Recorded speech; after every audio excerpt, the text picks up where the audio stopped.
Peyton Watson, the former five-star recruit who came out of UCLA, has broken out for the Denver Nuggets amidst all these injuries. And while Jokić is still recovering from his knee injury, Peyton Watson has been a fringe 25-point per game scorer on insane efficiency. The two-way threat that people thought was going to be a trade chip is now someone who might be a player that they can't risk losing. So before we start today's video, I want to hear your thoughts down below in the comment section. What do you guys think of Peyton Watson? Will they keep him? And could he push somebody out of the starting lineup when everyone's healthy? Let me know your thoughts. Like, comment, and subscribe. Let's get into it. Peyton Watson is no longer merely a developmental project. He has engineered a genuine year 4 explosion, transforming himself from a situational role player into a legitimate offensive option. This evolution is starkly visible during this January 2025 run, where he became the team's primary scoring engine due to injury.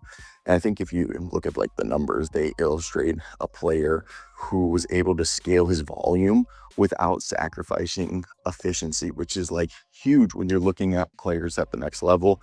And I think that's something that people obviously see as a hallmark of ascending talent.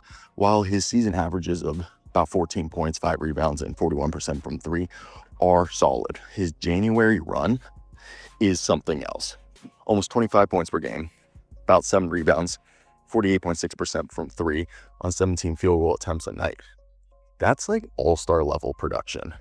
And his true shooting percentage climbed to almost 63% this month, providing he can handle a heavy usage role. Furthermore, his durability has been vital as an Ironman appearing in 38 of 40 games. Peyton Watson provided a stabilizing force amidst significant injuries to core players like Christian Braun, Nikola Jokić, and Aaron Gordon. Now, the 3-and-D weapon develops this self-creation game that I think a lot of people were not expecting, especially when you see someone that scouts now see a very polished two-way threat. And in my opinion, this was a guy who coming in was a raw athlete with just potential. And his jump shot, which has shown a linear dramatic improvement from 29.6% on low volume in year 2 to 35% in year 3 to a blistering 41% almost on 3.5 attempts per night this season. This transformation allows him to punish the defenses that choose to sag off, and that directly allows the Nuggets league best offensive rating, 123.5 per game, or not per game, but on the season, by providing Jamal Murray and company, and obviously when Jokić comes back, the essential spacing to make them a bigger threat. And defensively, that was always his calling card. He was kind of like Aaron Gordon's backup. He's got this weak side rim protection ability, but he has become the team's agent of chaos. On a unit ranked 26 in defensive rating, 118.2, Watson averages 2 blocks or 2 stocks a game, 1 block, 1 steal a night. His functions are just this switchable defender who can do a good job of containment, but is also able to kind of be have that low block awareness. And that versatility with his defensive tools, capable of checking speedy point of attack guards to relieve Jamal Murray and Christian Braun, switching onto larger wings to spare, obviously, Christian Braun or Cam Johnson and Aaron Gordon. And his outlier athleticism also generates easy transition buckets in a slow half-court heavy system that Denver runs, which is 26th in pace, where he finishes at a 56.4% clip on 2-pointers. Now, how did David Adelman unlock P-Watt? Adelman did, right? Adelman, not Adelman, Adelman. Coach Adelman unlocked Watson by literally out of necessity. And that allowed for a tactical advantage. I think teams weren't expecting Peyton Watson to be someone who has just shy of 20 field goal attempts a game. And when they were facing, obviously, a massive exodus of scoring due to injuries, Adelman didn't just ask Watson to defend, he mandated he become the scorer. And I think this is most evident in Watson's ultra green light in January, launching 6.5 3-pointers per game. And coach clearly had confidence by simplifying Peyton Watson's decision-making, allowing him to play reactively instead of forcing the issue.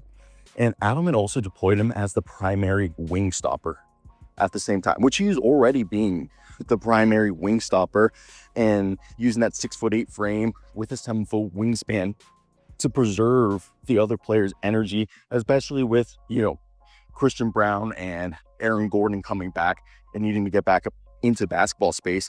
It allowed those guys to preserve their energy and counter the elite wings of the Western Conference. Now this resets his market. Entering restricted free agency this offseason creates a perfect storm for him. Watson is pricing himself out of the mid-level exception range, 12 to 15 million annually, and into the 20 to 25 million dollar average annual value, comparable to contracts like Jaden McDaniels or Devin Vassell. His camp holds significant leverage, arguing that he is the sole barrier preventing the league's 26th ranked defense from falling to dead last. I bet rival teams with cap space could further pressure Denver with a front-loaded or poison pill offer sheet, knowing the Denver Nuggets contention window hinges on retaining his two-way impact.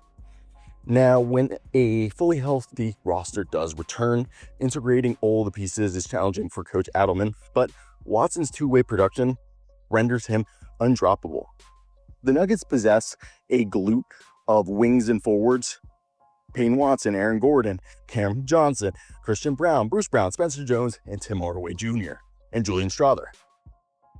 In a lineup context, Watson should either start or be the sixth man off the bench, closing the games, especially to address the defensive deficiencies. I think a starting lineup could be Jamal Murray, Christian Braun, Peyton Watson, Aaron Gordon, and Jokić. With the offense ranked first and defense ranked 26th, Adelman needs Watson's defensive ability alongside Gordon to protect Jokić.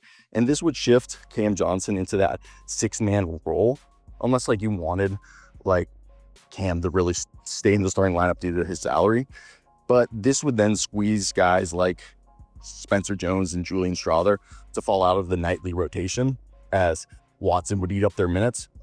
Then Bruce Brown, Cam Johnson, Tim Hardaway Jr., Jonas Valanciunas, and Jalen Pickett would probably make up all the other backups. And I also think Jalen Pickett would probably have some of his minutes squeezed. Now, I think this also would allow for a death ball lineup of Jamal Murray, Christian Braun or Bruce Brown, Peyton Watson, Gordon, Jokić. Jokić being the offensive hub, Aaron Gordon being the roamer. Then you have your primary point of attack defender in Peyton Watson. And then depending on the matchup, Bruce Brown or Christian Braun. And then Jamal Murray. This gives you the blend of size, three-point shooting, and elite defense.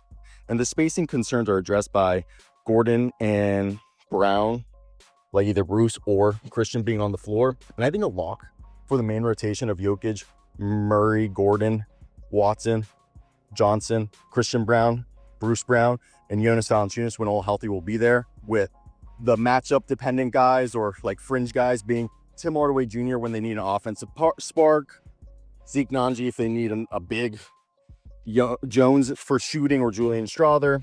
And I think he's made himself just such an indispensable part of this team as he addresses two of the perennial weaknesses: a dynamic point of attack defender as their best ISO defender, and a reliable bench scorer, or a guy who can move someone from the starting lineup into the bench, as he's proven to be able to carry his load. I think he's essential for being the two-way bridge for a championship contender. Let me know your thoughts.